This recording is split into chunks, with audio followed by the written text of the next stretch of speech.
para todas, para todos, ¿no? Para organizaciones, para fundaciones, para gobiernos, para empresas. Bueno, ya hace unos segunditos escuchábamos el impacto económico, por ejemplo, que tiene la brecha salarial entre hombres y mujeres. Ya daban unas cifras que son del Banco Mundial, en donde hablamos de aproximadamente 172 billones de dólares, que es un monto económico impresionante.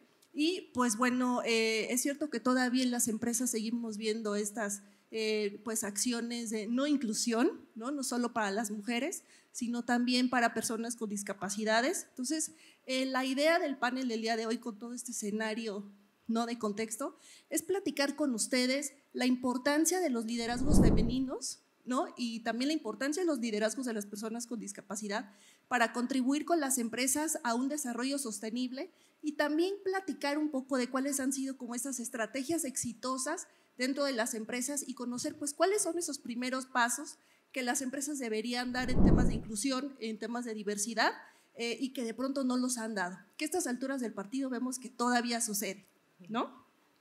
Y yo quisiera iniciar por preguntarle a Ana Cristina y Gabriela, no sé si nos pudieran platicar un poco, porque durante este año hemos visto, por ejemplo, PwC hace una encuesta anual con los CEOs en donde les preguntan cuáles son de pronto estos temas que son más relevantes para ellos, ¿no?, y que tienen de pronto pues en la agenda en los primeros lugares. Entonces vemos de pronto este tema de diversidad, vemos temas de inclusión, vemos temas relacionados con el talento, con nuevas capacidades, con nuevas habilidades, pero lo que también es cierto es que este año hemos tenido problemas económicos también relevantes, ¿no? Hablamos de altos niveles de inflación, ¿no?, de el incremento de las tasas de interés, vemos también incertidumbre económica, y ante este escenario, pues justamente quisiera preguntarles si efectivamente en la agenda de las empresas han estado estos temas relacionados con diversidad, con inclusión y con talento. No sé si nos pudieran platicar un poco al respecto.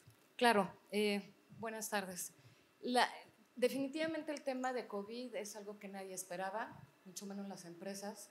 Han sido 2 años y medio, casi 3, con situaciones muy complicadas, y obviamente esto afecta en el tema laboral. Definitivamente esto obligó a muchos líderes a que cambiaran la manera de pensar, a que cambiaran la manera de actuar. Simplemente hubo empresas cuando la autoridad dijo se van todos a su casa, no pueden abrir los centros de trabajo. Desafortunadamente hubo muchos casos en los que no supieron qué hacer, cerraron puertas y la gente se fue a su casa, pero no tenían la estructura, no tenían los métodos, no tenían la manera en cómo hacer que la gente pudiera seguir con sus procesos. Y esto obviamente hizo que cambiaran muchas cosas, sobre todo el tema del liderazgo. Sí, tú hablas acerca de recesión, hablas de muchas cosas que impactaron, como que fueron muchas circunstancias que afectaron, pero hablando específicamente en el tema laboral, también fueron oportunidades. Okay. En este caso, el lado positivo es que muchos empleadores modificaron su forma de pensar en el tema de, bueno, necesito seguir trabajando, necesito seguir llevando a cabo mis procesos y necesito a la gente. Hubo quien renunció, hubo muchas bajas, pero también hubo condiciones muy favorables, y habla específicamente, por ejemplo, el caso de personas con discapacidad. Son personas que de una u otra manera están acostumbradas a trabajar desde casa, no tienen que transportarse, la movilidad, etcétera. Y cuando en el caso de Manpower Group, a través de la fundación, nos dimos cuenta que había apertura moderada, sí hay que aclararlo, fue muy moderado, sobre todo al principio, pero hubo apertura por parte de estos empleadores para decir, ok, lo voy a hacer. Dejar de estar pensando en personas con discapacidad solo para call centers o solo para actividades muy primarias, muy sencillas. La gente empezó, los empleadores y las áreas de recursos humanos empezaron a dar esta oportunidad para que la gente que ya tenía un camino ganado, en el sentido de tener herramientas o tener un estilo de vida de trabajar desde casa, abrieron la oportunidad. Entonces hubo mejoras, te diría que, insisto, sí fue un tema moderado, pero también empezamos a ver que las habilidades que se necesitaban eran diferentes. No podía seguir con los mismos métodos tradicionales, entonces hubo cambios en los que desde el liderazgo, los gerentes, los directores, los supervisores, las personas que tenían a cargo equipos de trabajo, se dieron cuenta que aparte de las habilidades que tenían que ir modificando, se tenían que llevar a cabo un método, por así decir, de seguimiento o de contacto con sus equipos totalmente diferentes. Muchas gracias, Gabriela.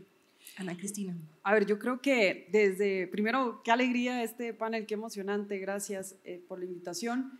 Yo creo que desde el IPADE, que es donde yo trabajo, lo que vimos fue un espectro muy amplio de reacciones, ¿verdad? Entonces, obviamente depende de industrias, depende de estilos de liderazgo, depende del giro, pero, y aquí apostándole a un optimismo monumental, quienes lograron capitalizar esto a su favor, o por supuesto los que lograron que surjan nuevos modelos de negocio, pero fueron aquellos que respecto al tema de gestión de talento se hicieron preguntas mucho más de fondo, ¿verdad? Entonces aquí seguro ustedes están todos familiarizados con el tema de la gran renuncia que sucede en Estados Unidos el año pasado, que es estas renuncias masivas voluntarias, y cuando uno hace zoom in en los datos, lo que llama la atención es que no renunció la gente de hasta arriba y no renunció la gente de hasta abajo, es decir, la que necesita un ingreso como medio de subsistencia. Renunciaron mandos medios. Y entonces coincido plenamente con lo que dice Gaby, suscribo, creo que hubo quienes abrieron los ojos y supieron reaccionar y a partir de eso innovaron en su gestión de talento, pero más allá de eso, quienes hoy están capitalizando esto mejor son los que se hicieron preguntas mucho más profundas, de decir, oye, ¿para qué viene la gente a trabajar, cierto? ¿Y cómo yo adapto mis modelos de gestión de acuerdo a eso? Cierro aludiendo a que el Foro Económico Mundial, como muchos saben, cada año lanza este reporte de riesgos globales y el último reporte, es decir, ya 2022, un poco post-COVID, salen los 3 riesgos primeros en términos de severidad, temas ambientales, ¿verdad? Pero los siguientes 3 tienen que ver con cohesión social y con temas, en inglés es livelihood crisis, es decir, cómo la gente está teniendo medios de subsistencia y no solo en términos económicos. Entonces yo creo que la gran oportunidad de esta conversación es quienes están haciendo preguntas de fondo, que es evidente, nos tenemos que preocupar por lo macro, pero desde el interior de la empresa, ¿cómo capitalizo, verdad? Muchísimas gracias, Ana Cristina. Y Larisa, Paulina, yo quisiera preguntarles cuáles son estos grandes beneficios que pueden tener las empresas, ustedes con esta visión de empresa multinacional que tienen, ¿cuáles son estos grandes beneficios de tener una cultura inclusiva, ¿no? Incluyente, en tiempos donde el tema económico es relevante y hay muchísima mayor conciencia ambiental? ¿Ustedes qué ven en este sentido? Sí, te puedo comentar del lado de Mastercard, que es la empresa que yo represento, y en general pensándolo desde el sector económico, sin duda hay grandes beneficios, porque creo que también hay que reforzar que los temas de diversidad e inclusión no son nada más desde la perspectiva social, ¿no? Creo que ya hemos evolucionado y seguimos presionando para evolucionar la agenda, donde hablamos entonces en cuestión de talento y los beneficios que trae eso a las organizaciones, ¿no?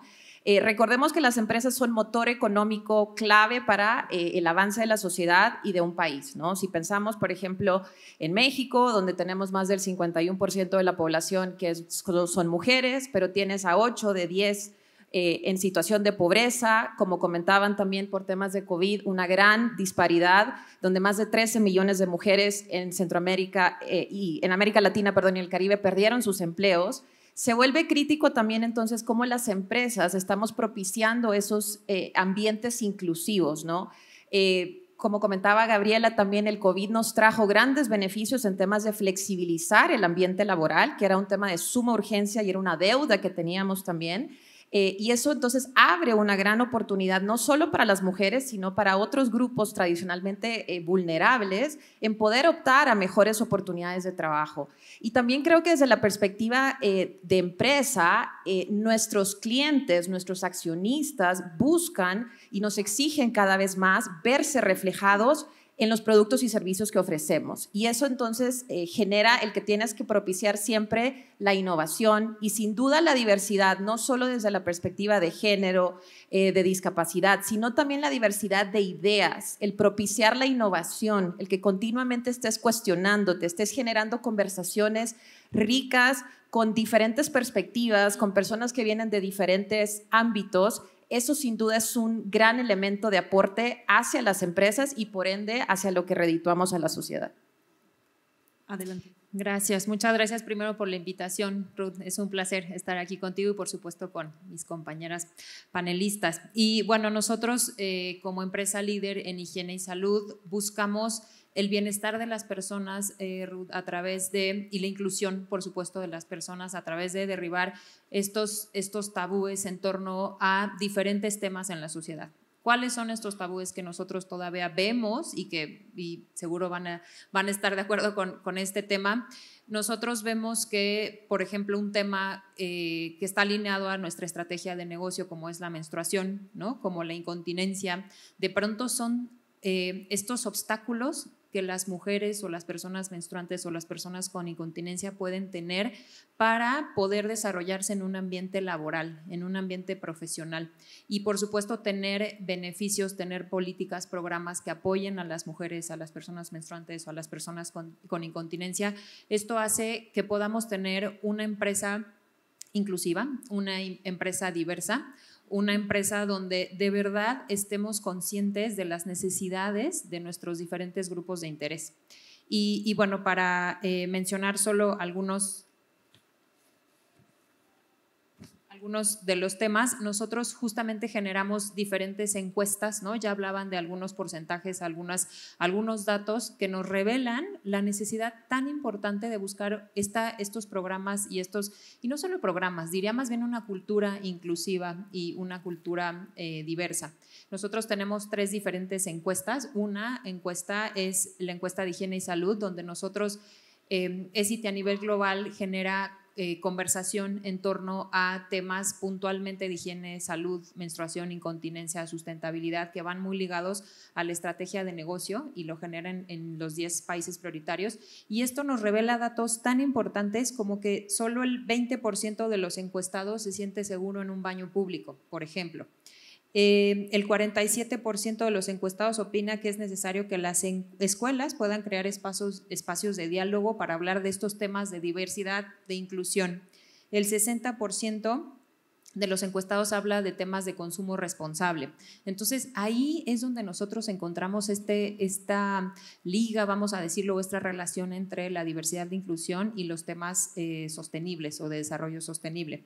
Por otro lado, también tenemos una segunda encuesta que acabamos de lanzar los resultados, que es la primera encuesta de gestión menstrual en México, que también revela en colaboración con Menstruación Digna y con UNICEF, que esto revela la necesidad de seguir fomentando y de seguir hablando de los temas que siguen siendo un estigma, que no nos permiten desarrollarnos, que nos siguen poniendo estos obstáculos en el aspecto laboral. Estos temas, por ejemplo, esta encuesta nos habla de que 6 de cada 10 mujeres no desearían menstruar por la falta de conocimiento, por ejemplo, ¿no? Imagínense, es que esto es un dato sumamente alarmante, ¿no? Sigue existiendo un rechazo generalizado por comentarios desagradables en torno a estos temas que aún son tabú en la escuela, en el colegio, y que eso no permite que avancemos, que eso no permite derribar estos obstáculos. También un dato sumamente relevante es que algunas personas dejan de realizar actividades durante la menstruación o por tener incontinencia. ¿Esto qué significa? Que la mujer en el ambiente laboral puede dejar de asistir a trabajar por presentar la menstruación. Y la menstruación es un tema tan natural donde todos tendríamos que cobijarlo, ¿no? Para que podamos normalizar y en este sentido podamos seguir siendo diversos, inclusivos, hablando específicamente de género, porque sabemos que va más allá de únicamente la parte de género. Y bueno, la tercera encuesta es una encuesta que habla más acerca de los comportamientos relacionados más a los temas sostenibles, a la parte de sustentabilidad y cómo el COVID justamente ha cambiado la forma en la que nosotros consumimos, la forma en la que nosotros nos mostramos, la forma en la que nosotros nos comportamos. Y esto también lo llevamos a un aspecto laboral. Así que definitivamente contar con estrategias, con una cultura inclusiva y diversa, no solo ayuda a tener un check en la organización, sino realmente fomenta que la sociedad se pueda seguir desarrollando y que este desarrollo sea sostenible. Muchísimas gracias, Paulina. Y chicas, yo todas quisiera preguntarles, y justamente hoy en la mañana comentaba ese tema con pero era es una experta en educación, y de pronto las mujeres tienden a participar más en programas o carreras relacionadas con ciencia, matemáticas, tecnología y demás, con estas carreras STEM, cuando las que imparten las clases son mujeres, ¿no? Entonces hay como esta oportunidad en ese sentido. Y justamente yo quisiera preguntarles cómo el liderazgo femenino y el liderazgo de personas con discapacidad contribuye justamente pues, a cumplir estas metas de sustentabilidad dentro de las empresas, y de qué manera impacta tener estos liderazgos femeninos, ¿no? También. ¿Quién dice yo? Pues yo te diría que Adelante. Dices algo interesante, mujeres. Pero yo invitaría a no solo pensar en mujeres. Lo ampliaste a personas con discapacidad y eso ya es muy bueno. Yo te diría, los grupos de atención prioritaria incluyen desde jóvenes sin experiencia, jóvenes recién egresados, personas con rezago educativo, personas con discapacidad, personas refugiadas, migrantes, papás y mamás solteros, personas sobrevivientes de enfermedades de alta complejidad y personas liberadas. Entonces, todos estos grupos son los que de una u otra manera los empleadores les da miedo, no saben cómo contratarlos, cómo acercarse a ellos, cómo entrevistarlos, se cometen errores y se vale. El no tener información o el tener miedo se vale, pero te diría que este tema de diversidad e inclusión no es una moda. Es un tema que tenemos que poner atención empleadores, sociedad, gobierno, todo mundo, ¿no? En México no es un tema obligatorio. Chile, por ejemplo, tienen una cuota en la que deben contratar cierto número de personas con discapacidad y si no, pues hay sanciones, etcétera. Está bien, o sea, finalmente es otra cultura, es otra localidad. Hoy en México no lo hacemos. Yo creo que no tarda. De hecho, hay una iniciativa que están revisando en el Senado en el que quieren que el 5% de las empresas, el 5% de la plantilla, sean personas con discapacidad. Es una excelente iniciativa. No estamos preparados todavía para eso. Hay que revisar muchas cosas, pero ese es tema de otro panel. Regresando y contestando en concreto tu pregunta, sí es importante el papel de las mujeres, sí el que estudien otras carreras, no nada más para educadoras, psicología, sí, está bien. Y sí está padre también tomar en cuenta a las personas con discapacidad, pero yo creo que, y si hay los representantes de empresas aquí, hay que voltear a ver a todos y a todas. Hay muchas cosas súper interesantes que se pueden hacer, pero mi recomendación, mi manera de pensar es esa, el que dejemos de estar definiendo únicamente pilares. No está mal, ¿no? Hay empresas, hay clientes que nos buscan en Manpower Group que me dicen, oye, yo este año voy por mujeres y personas con discapacidad. Oye, comunidad LGBT, no, de eso aquí no se habla. Ok, está bien, sí, todavía. Empresas fuertes, grandes, importantes, con miles de colaboradores y te dicen, este es un tema que no se toca. Pero oye, yo de la entrada aquí a tu oficina detecté, ¿no? Hay cosas que son, a lo mejor por la experiencia, ya sabes. Me dijo, sí, pero eso no se habla aquí. Bueno, a lo que voy es que hay que darnos esa oportunidad. Veo tu cara de sorpresa y sí, o los que te dicen, si me vas a traer de candidatos mamás, sus hijos deben de tener más de 12 años. Es que sí me sorprende porque, o sea, que a estas alturas del partido y que ya después de tantos años estemos hablando de estos temas, uno podría pensar que llega un momento en que ya cuasi ciertas cosas están superadas y de repente es así muy frustrante, ¿no? De pronto conocer como de pronto estos temas que dicen, estos temas no se hablan, no porque es mujer, no porque se embaraza, ya no. Sí. sea, ya, digo, lo que tú dices, Gaby, tienes totalmente razón. O sea, al final del día, más del 50% de la población de este país somos mujeres. O sea, ya tan solo encontrarte límites o trabas por una inclusión ya, digamos, ya de género, a mí ya, la verdad, a estas alturas del partido me parece ya impensable, indignante, la realidad. Pero adelante, chicas, porque eso está ahí en el micrófono. Adelante. Yo me gustaría Paulina. complementar, muy interesante lo que comentan. Sí. Creo que también el tener mujeres en el liderazgo, en posiciones de liderazgo, pone sobre la mesa temas y por supuesto no por dejar a un lado a los hombres, porque esto no es un tema de género, esto es un tema de sociedad.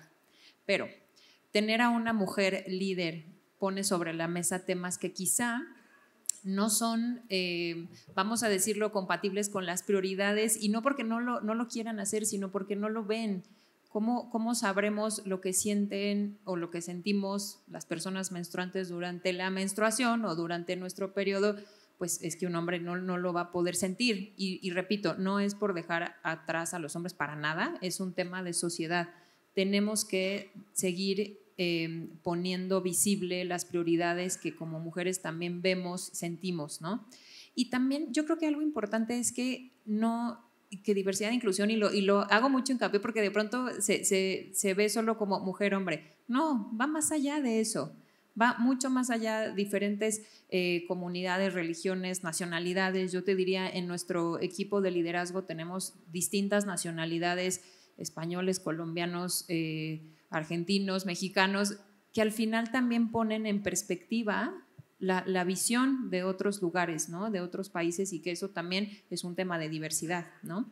Algo importante, y ahorita que comentaban, ¿no? En la parte de reclutamiento y todo esto, nosotros lanzamos un programa que fue muy exitoso y sigue siendo, es un proyecto que lanzamos, que se llama Blind CV, que esto significa que si tú tienes una posición dentro de tu equipo vacante, entonces, bueno, primero, el 80% de las posiciones se cubren internamente en Essity porque buscamos justamente la promoción interna, ¿no? Pero si tú tienes una posición vacante, entonces Recursos Humanos te va a pasar un currículum que no tiene nombre, no tiene edad, no tiene ni siquiera la universidad donde estudiaste. Olvídate de foto, jamás. Creo que ya foto ya ni se usa, ¿no? ¿Qué pasa entonces? Realmente el dueño de la posición, por llamarle de una manera, tiene un currículum real donde se va a fijar en las capacidades de la persona. A mí no me interesa si es mujer, si es hombre, si es mamá, si es papá, si va a ser mamá, porque yo recuerdo que antes te preguntaban, ¿no? ¿Y cuáles son tus planes? ¿Vas a ser mamá pronto? Y pues tú decías, pues ¿a ti qué? ¿No? Bueno, entonces regresando al punto, este programa lo que hace de Blind CV es, tú no sabes de la persona hasta el día que la conoces, que se presenta en la entrevista, pero entonces ya se corrió un proceso de reclutamiento que te habla de la capacidad de la persona, que esta persona sea compatible con la posición, y te olvidas de todos los temas de discriminación. Entonces, eso sería lo que te puedo comentar desde Essity. Muchas gracias, Paulina. Larissa. Sí, puedo complementar, como bien dicen, creo que diversidad es una sombrilla súper amplia, pero también no nos olvidemos de la interseccionalidad, ¿no? Entonces, si bien es cierto, podemos estar hablando de género, pero también te puedes encontrar entonces una mujer ejecutiva que también es lesbiana o que también es mamá, ¿no? Entonces, creo que no olvidemos eso, y creo que también, justamente por ser una sombrilla tan amplia, a veces puede ser un poco abrumador, particularmente cuando las empresas tal vez están queriendo iniciar o tratar de dar pasos más concretos. Entonces, no necesariamente creo que sea malo el que puedan escoger como primer paso el centrarse en alguno de estos grupos dentro de lo que abarca todo el tema de diversidad. Y pensándolo desde la perspectiva de la empresa, creo que también el cómo vas influyendo temas como los beneficios y tus políticas internas dan mensajes muy claros. ¿Por qué? Porque estamos buscando fomentar una cultura. No estás queriendo ser un estandarte que cuando es el mes de junio, pues ahora nos toca sacar las banderas, ¿no? Entonces realmente estás propiciando un cambio o estás propiciando una cultura de verdadera inclusión. Y eso, para darles algunos ejemplos, por ejemplo, en Mastercard hemos homologado la licencia parental para dar el mismo tiempo ante el nacimiento de un nuevo miembro, ya sea por nacimiento o por adopción, tanto para nuestros colaboradores hombres como mujeres. reconociendo que el hombre también quiere formar parte y disfrutar esa etapa de la llegada de un nuevo miembro a la familia, ¿no? También tenemos un beneficio que le llamamos familia inclusiva, donde podemos ofrecer apoyo económico para tratamientos de fertilización in vitro, por ejemplo, donde reconocemos que tenemos familias homoparentales que también tienen interés de poder formar su familia y entonces nosotros tenemos esto a disposición como un beneficio. Entonces, adicional a eso, a lo que tú mencionabas, creo que el ver ejemplos tangibiliza y eso permite, si yo lo veo, puedo aspirar a llegar a eso. Entonces, creo que sí es importante el poder tener ejemplos de liderazgo dentro de todos estos elementos de diversidad que comentábamos.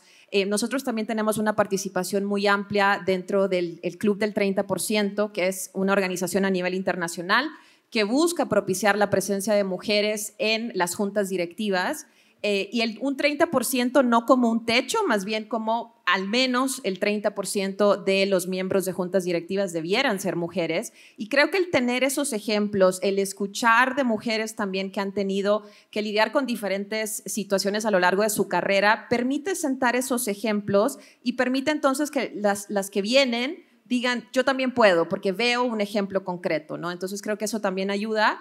Y a lo que comentabas también en temas de cómo a veces podemos no atrevernos, y seguro lo han escuchado por ahí, las mujeres parece que no aplicamos a las vacantes o a las posiciones a menos que llenemos el 110% de los requisitos, porque nosotras mismas nos descalificamos, ¿no? Cuando a lo mejor un hombre con el 70% de requisitos va y aplica y probablemente puede obtener el rol, ¿no? Entonces, ¿cómo generamos esas conversaciones, esos espacios seguros, no solo entre nosotras como mujeres, sino como decía Paulina, no es un tema de nosotras contra ellos, sino también encontrar estos aliados hombres que se vuelven sponsors de nuestra carrera, que en estas mesas de discusión, de promociones, de avanzar carrera, van a poner nuestro nombre también y obviamente con decisiones basado en talento, ¿no? No únicamente estamos buscando propiciar o llenar cuotas, sino simplemente con un enfoque de talento. Muchísimas gracias, Larisa. Ana Cristina.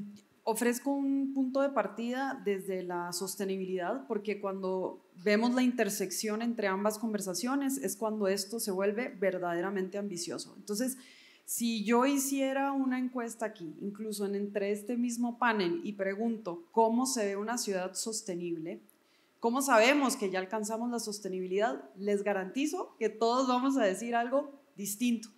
Esto nos pone en un problema feliz, porque quiere decir que cada uno va a aportar algo distinto, pero también quiere decir que cuando esta conversación se supone que es el faro común hacia metas comunes y cada uno tiene un punto de partida distinto, nos pone en un apuro, ¿cierto?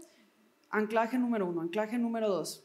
La conversación de sostenibilidad, por obvias razones, se ha dado desde una narrativa de los mínimos. Ojo, los mínimos son importantes porque nos estamos acabando el planeta y porque ya sabemos que necesitamos, pero, y esto es importantísimo para ligarlo con lo que mis colegas hablan respecto a una cultura de diversidad e inclusión, una verdadera cultura de diversidad e inclusión exige huirle a los mínimos y aspirar a los máximos.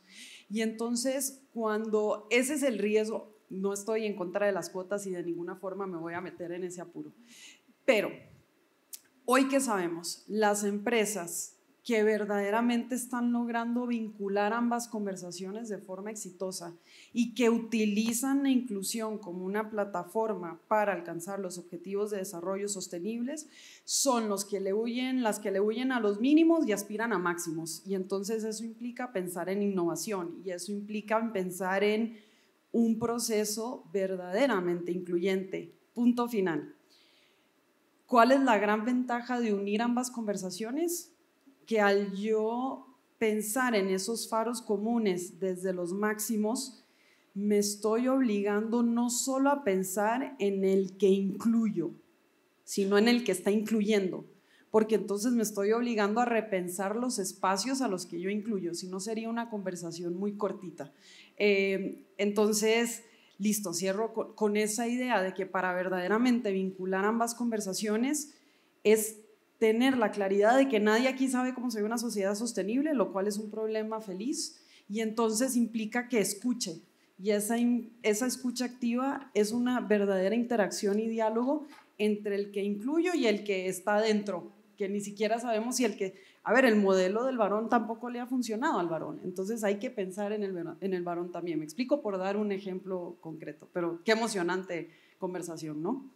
Muchísimas gracias, Ana Cristina. Y chicas, también quisiera preguntarles, y creo que se relaciona mucho también ya con lo que mencionaba Ana Cristina, es de pronto entender algunas empresas que no se han sumergido en este tema de diversidad e inclusión, ¿cuáles serían esos primeros pasos que tendrían que dar? Porque de pronto a lo mejor uno podría acercarse a los directivos y decir, no, sí, somos incluyentes, somos diversos, ¿no? Y de pronto, al caminar por los pasillos, uno se daría cuenta que quizá no. De pronto ustedes, de acuerdo con su experiencia, ¿qué han visto? ¿Y cuáles podrían ser estos primeros pasos que las empresas podrían dar? ¿Quién dice? A ver si puedo ir. Yo creo que el primer paso es atreverse, y a veces es el más difícil. Creo que también es importante propiciar ambientes seguros de comunicación. Creo que justamente, y hemos visto múltiples ejemplos de todo tipo, a veces podemos llegar a situaciones de crítica, de cancelación, cuando alguien a lo mejor genuinamente tiene una inquietud, ¿no? Creo que me gusta pensar que estamos en continua deconstrucción de todos los paradigmas que traemos desde nuestros modelos de crianza, sociedad, etcétera, y que son temas que a veces cuesta poner sobre la mesa. Entonces creo que entre más nos abrimos a tener esas conversaciones y entender que no todos vamos a estar en el mismo nivel, y que muchos pueden necesitar conversaciones más profundas, más tiempo dedicado para aprender, reaprender y replantearme, como decía, los paradigmas a lo mejor con los que he crecido. Creo que eso ayuda entonces a propiciar un ambiente seguro y entonces llevar las conversaciones a otro nivel. Atreverse, como comentaba, también, como mencionaba, a veces puede ser un poco avasallador pensar en todo lo que involucra la diversidad, y si no toco los 100 espectros que es, entonces realmente no estoy haciendo nada, y mejor entonces ya no hice nada porque es demasiado complicado querer cubrir todo a la vez. Entonces yo creo que sí es válido, y dependiendo el tamaño, los recursos, el estado en el que puede estar una organización, a lo mejor tomar ciertas decisiones sobre qué me quiero enfocar como primer paso, y entonces ir con profundidad, ¿no? También creo que los elementos de incorporar a más personas, no solo que se quede como una iniciativa de recursos humanos, porque típicamente piensan, recursos humanos es quien me lleva mi agenda de diversidad, ahí luego me cuentas cuál es el calendario que vamos a hacer en junio, dónde nos toca marchar, bien, no. Realmente esto debe ser una conversación que tiene que empezar desde la cabeza de la organización y permear a todos niveles, ¿no?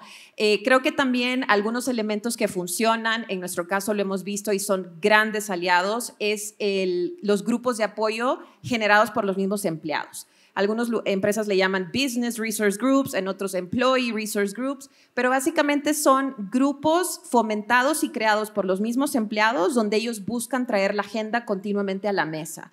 En el caso de Mastercard, nosotros tenemos este tipo de grupos enfocados a género, a discapacidad, en temas el de Pride, por ejemplo, y la verdad es que son grandes aliados porque son quienes nos ayudan también como consultores de negocio, ¿no? Como tienen también esta perspectiva y nos apoyan en campañas de marketing. Entonces, no solo desde el lado social o sustentable, digamos, sino también genuinamente ayudan a empujar la conversación dentro de la empresa. Entonces, eso es un poco lo que yo podría compartir, y el no censurar si a lo mejor una empresa sentimos que está todavía muy incipiente o que los pasos que está dando no son tan concretos o tan grandes como nos gustaría ver, y más bien siempre propiciar estos ambientes de comunicación segura, ¿no? Muchísimas gracias, Larisa. Yo creo que Galia, adelante. Me parece que lo primero que tienen que hacer las empresas es pensar para qué quiero ser incluyente. ¿Por qué quiero tomar en cuenta la diversidad? ¿De qué me sirve? Porque se vale, o sea, el nivel de madurez de las empresas es muy distinto. Y hay empresas que pensaríamos que son transnacionales, globales, miles de empleados, no necesariamente son incluyentes. La primera pregunta que yo siempre les hago cuando desde Manpower Group damos asesoría en diversidad e inclusión, lo primero que les pregunto es ¿por qué quieres ser incluyente? Dos, lo que decían hace rato, no importa que la gente, muchas veces desde sus corporativos les ponen cuotas, el 2% tienen que ser mujeres, el 3% personas con discapacidad, no está mal, o sea, lo que genere para que una empresa empiece a ser incluyente está maravilloso. Lo otro es dejar de asociar el tema de diversidad e inclusión con filantropía, altruismo, caridad, buenondismo, como quieran llamarle, no tiene nada que ver. Este es un tema de estrategia de negocio. Esto hace que una empresa sea sostenible, esto hace que tenga reputación, porque también este es un tema de marca, de imagen, que se traduce después económico. ¿Por qué? Por alianzas, por muchas cuestiones, pero me parece que lo primero es hacer esa conciencia. Dejar que el área de recursos humanos haga lo que tiene que hacer, no es su responsabilidad. Organizar y rentar las banderas y mandar a hacer las playeras a Merck, está bien, pero no es todo, ¿no? De hecho, quien pudo asistir se dio cuenta que hubo temas ahí complicados con ciertas marcas, porque decían, oye, ¿de qué te sirve venir al evento si cuando yo me acerco como parte de la comunidad LGBT no me das empleo porque pertenezco a la comunidad? Hay muchas cosas que hacer, hay que revisar primero ese nivel de madurez y te diría el pensar que no solamente se enfoquen en un pilar. Hay muchos grupos de atención prioritaria en los que si nos preparamos, estudiamos, leemos o nos acercamos con las organizaciones adecuadas, nos pueden guiar. Y no se trata, no es una tarea sencilla, pero tampoco es complicada. Porque lo primero que dicen los empleadores es, no tengo presupuesto, no voy a meter rampas y elevadores. A ver, espérame. ¿Por qué pensamos automáticamente en discapacidad un usuario de silla de ruedas? Y no, una persona que no tiene una falange de un dedo, una mano, un brazo, es discapacidad motriz. Entonces, pero hay quien te dice, es que quiero que se note, ese es otro tema, ¿no? Que también es válido, pero me parece que el hecho de si quieres ser una empresa incluyente, la primera pregunta que nos tendríamos que hacer es si yo como persona soy incluyente. Porque las empresas están formadas de gente y puedes tener política, nosotros en Manpower Group tenemos comité de diversidad, los grupos de empleados, doy un curso mensual mandatorio para todos los nuevos ingresos, usamos currículum ciego, tenemos instalaciones accesibles, todas las iniciativas que quieras, pero si realmente no lo viviéramos como un tema de cultura, no es fácil. Muchísimas gracias, Gaby. Paula. Sí, y complementando lo que dice Larisa y Gaby, creo que es bien importante ver que para ser sostenibles tenemos que tener estas tres esferas, ¿no? La parte medioambiental, la parte social, pero alineado a la estrategia de negocio. Esto no es algo nuevo, esto no es algo en tendencia, de hecho dejó de ser tendencia hace muchos años, ¿no? Entonces creo que parte primordial es considerar primero esto como en el mindset, ¿no? Segundo, yo creo que tenemos que escuchar, porque las necesidades, mis necesidades, no van a ser las mismas necesidades que cualquiera de las personas que estamos aquí. Todos tenemos necesidades diferentes y es importante que como compañía seamos humildes, vamos a decirlo, ¿no? Y aceptemos que no lo sabemos todo, pero cuando escuchamos las necesidades de nuestros grupos de interés es ahí donde generamos ese valor. También muy importante generar estas políticas que al final también se vuelvan parte de la cultura, ¿no? Donde nosotros podamos decir, ok, y te pongo un ejemplo, ¿no? En ACT, cuando lanzamos la política de Mom at Work, que llamamos, que es cuando una mujer tiene a su hijo, que ahora ya también extendió a otros grupos, papás, etcétera. Fue muy difícil venderla y esto ya tiene, te puedo decir, 10 años, ¿no? Pero fue muy difícil vender cómo una mamá se iba a salir a las 2 de la tarde de trabajar pagándole lo mismo. Pues claro, ¿por qué no? ¿No? ¿Cómo una mamá iba a tener más meses de incapacidad que solo los que marca la ley cuando nosotros podemos dar hasta 6 meses de incapacidad? ¿Cómo es posible que podamos fomentar la parte, por ejemplo, de descuentos y de apoyo económico para las guarderías? Entonces, al final también es un cambio de mindset, es un cambio de cultura, es un cambio de generar hasta una estrategia, te diría, de change management, ¿no? En la cabeza y sensibilizar. Y bueno, hoy en donde nosotros estamos, así empezamos, ¿no? Y hoy en donde nosotros estamos es igual, con estos comités, no solo desde la parte de diversidad e inclusión, sino también el comité de sustentabilidad, que justo buscamos esta relación entre ambos temas. Entonces, yo eso es lo que diría, escuchar, empezar, atreverse y al tiempo también el proceso va a madurar, ¿no?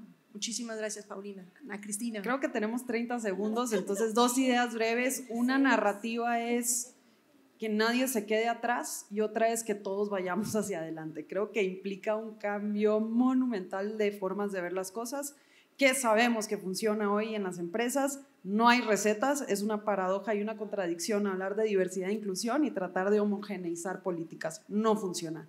Pequeños experimentos. Entonces yo tengo la intuición de que esto puede funcionar con este grupo, hago un experimento y veo que funciona.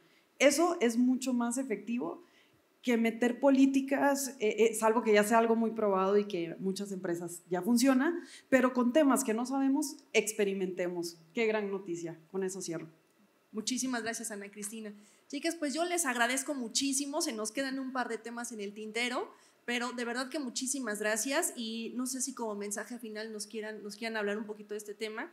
Yo creo que incluso habría que cambiar o habría que, no sé, volver a pensar en el concepto de lo que es riqueza para las empresas, de lo que es el verdadero valor que tienen hoy las empresas como entes en la sociedad, en la comunidad, ¿no? Como que siento que se han transformado de ser estos entes generadores de ingresos, de dinero, para los inversionistas, para los públicos relacionados, para ser verdaderos entes que impacten en su comunidad y que contribuyan a incrementar la calidad de vida de las personas a su alrededor de sus comunidades. Rapidísimo, en unos segundos, ¿quién me da esa conclusión en ese sentido? Venga, porque fui muy expresa en la anterior. Hoy hay una etiqueta preciosa que es empresa social, ¿verdad? Que todos amamos esta etiqueta de empresa social y entendemos de dónde viene. Yo desafío esa etiqueta y creo que hoy lo que tenemos que entender es que no hay empresa que no lo sea. Es decir, si alguien conoce una empresa que no sea social, que se acerque conmigo y hacemos un proyecto de investigación sensacional. Y yo creo que hoy las empresas que están innovando más, que están adoptando una postura de change management mucho más ambiciosas, son las que se entienden de una forma mucho más profunda respecto a su entorno. Piensen en las grandes transformaciones sociales que están haciendo los monstruos en la industria. Son las que están viendo hacia afuera, son las que están viendo de su entorno que pueden entender. Esa es el corazón de las empresas que adoptan un lente de sostenibilidad. Es decir, ¿de qué forma este problema que está ahí afuera es una fuente de innovación para mí? Cambio de mindset. Yo creo que las empresas que lo están haciendo bien hoy son las que adoptan esta mirada de contexto como oportunidad, no contexto como obstáculo. Eso ya sabemos que no funcionan. Gran noticia para la comunidad empresarial. Muchísimas gracias, Ana Cristina. Chicas, de verdad que muchísimas gracias por acompañarnos el día de hoy y pues esperamos que en un futuro cercano podamos seguir conversando de estos temas. Riquísima la charla. Muchísimas gracias a todas y los invitamos a que continúen en el foro. Muchas gracias. Gracias.